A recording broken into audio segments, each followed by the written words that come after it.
Snowie Walton, the belle of the class, claimed she could hear my thoughts. When a classmate gained weight from hormone medications, she pointed at me and shouted, "Why did you call Eva a disgusting fat pig? Do you think you'll never be ill in your life?" The others believed her right away. They surrounded me, relentlessly demanding that I apologize publicly. From that day onward, I was isolated by the entire class. Later, during a lesson, the teacher mentioned her family. Snowie suddenly turned on me again. "What do you mean that our teacher only got this job through connections and that she has no capabilities at all? Show some respect." I desperately explained that I had never thought such things, but the teacher didn't believe me. Not only was I written up for disciplinary action, but my scholarship was also revoked. Then, confidential documents from the school labs were stolen. Once again, Snowie blamed me. "How could you sell those files to foreigners and say that they were only worth $100,000? I was arrested by the police and convicted of leaking state secrets. I was sentenced to life imprisonment. In the end, I died in prison, consumed by depression. When I opened my eyes again, I had returned to the very day Snowie accused me of insulting Eva. By this time, she didn't know that I had uncovered her secret behind her so-called ability to hear my thoughts. Ginny Sanders, how could you call Eva a disgusting fat pig? She got fat because of hormone medication. She didn't ask for it." When I heard the accusation that caused my death once more,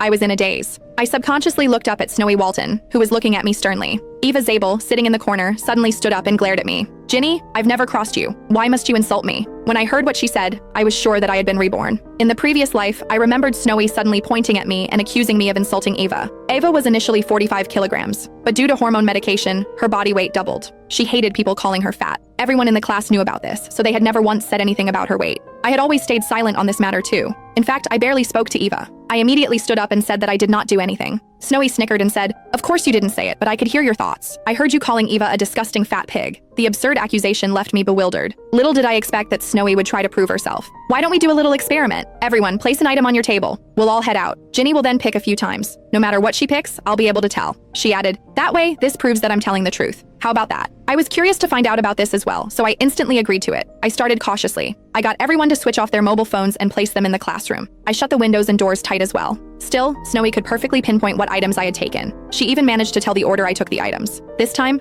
everyone believed her. They started isolating me. Later, at another lesson, when Ms. Honey, our teacher, mentioned her husband and children, Snowie abruptly accused me once more. "Ginny, why did you say Ms. Honey's classes are boring? You even said that her husband and child are as ugly as a troll. Show some respect." Snowie wanted to repeat the experiment to prove that she could hear my thoughts. I explained desperately that those thoughts never crossed my mind, but Ms. Honey would not believe me.